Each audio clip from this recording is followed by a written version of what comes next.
Crossroads, grabe. Maraming salamat sa inyo lahat. Keep it on my day! Una-una po sa lahat, gusto ko pasalamat sa aking nabalian na kaya kanina. Kasama po, kaya dito ang buwan. Sana enjoy nyo ang show na ito. Pasok sa pag-enjoy ko lang.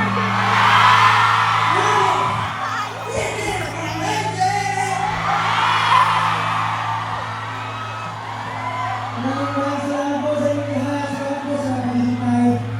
Gusto ko lang mag-check. Kamusta po kayo? Kumain na ba kayo?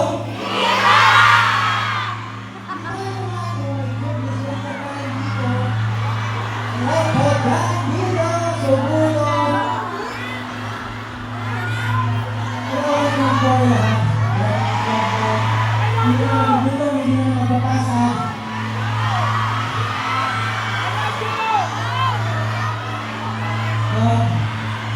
Ano ba yan? Ano ba yan?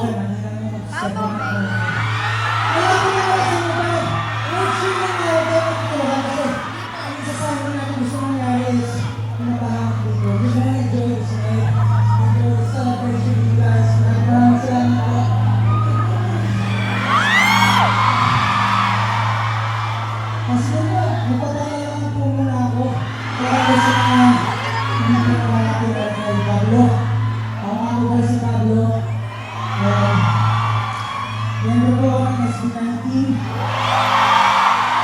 Pero sa araw po lang ngayon, isa lang po ako. Gusto ko ipakilala ko si Pablo, kung ano yung musika ni Pablo. Kung ano, si Pablo. Guys, sa ibang planeta here.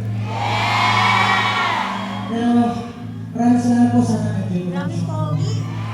Disclaimer lang po para sa mga bago. Si Pablo po medyo madaldal. So, magkakatuwa na kayo dito.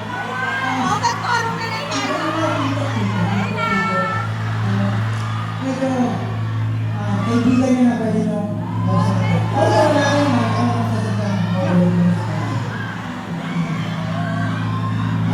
Pautang! I love you! Gusto, alam ko yung Pablo. Yan na! Bawi na! Hindi ko na-explain yung nararamdaman ko ngayon sa pamamagitan ko. Hindi ko mahihagat yung nangyayari kung sino ko siya.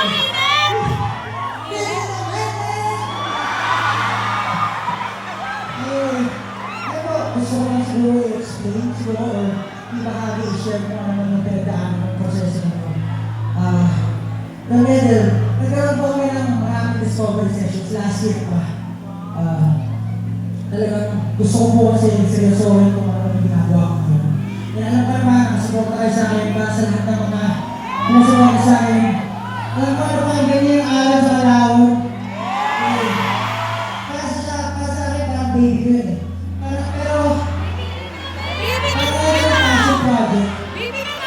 Kasi sa totoo lang, Chop Suey, yung dalawang album, parang compilation siya ng mga kantas na sinulat ko ako ay bata pa, mga 14 years old, mga ganun. Mga gusto ko yung mga love-love, yung mga ganun. Pero for this time, kasama yung team ko, bumuha kami ng isang konsepto, inalam ko kung ano gusto kong gawin, inalam ko yung gusto kong mensahe, inalam ko yung gusto kong mapagay sa mga tao. Yung nabuo ko yung Camilo Child. Pablo! Dahil sa Camilo Child, nabuo yung Camilo. Ito yung Camilo.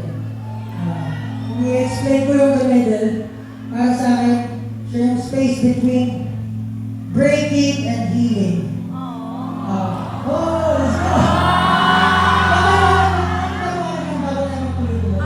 Bakit ba breaking and healing? Naturally si Pablo, ayoko na pumupunta sa gitna. Ayoko na mag-center ng attention. Sa totoo lang, itong ginagawa ko niya, sobrang uncomfortable siya for me. May body shakes whenever I step on the stage, na ako lang mag-isa, lalo pag ako yung center ng attention, pero nagpapasalamat ako sa Jordan. Proud of you! I love you, Pablo! Yun na, introverted, naturally, pero binibigay ko yung best ko kahit nasa sa'yo. As the middle child in the middle, ang goal ko talaga sa buhay gusto ko maging reminder ako na bawat isa sa inyo na nandito, magaling kayo lahat. Naniniwala ba kayo magaling kayo lahat? Hindi ko sa naniniwala ba kayo magaling kayo lahat? Hindi! That's what I'm talking about. Pero ako kasi, Pablo, Magaling ka! kahit ako, nahihiya ako. Magaling ka! Maraming mga bagay na kaya ko sa sarili ko, pero pinipilit ko. Kasi Magaling hindi ka! ko reminder sa bawat isa sa inyo. Dapat paalalahan ko muna yung sarili. Naiyak siya! Oh my God! Sabi ko nga, di ba? Proud of you! Nandito si Pablo. Sinusubukan ni Pablo. Magaling si Pablo.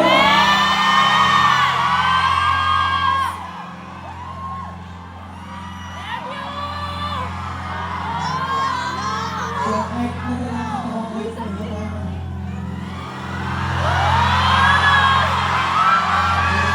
Magaling ka, Pablo! okay, kahit anong tumuto, ang sana makapag-feel yung goal mo. So, tonight, Ikaw! I will be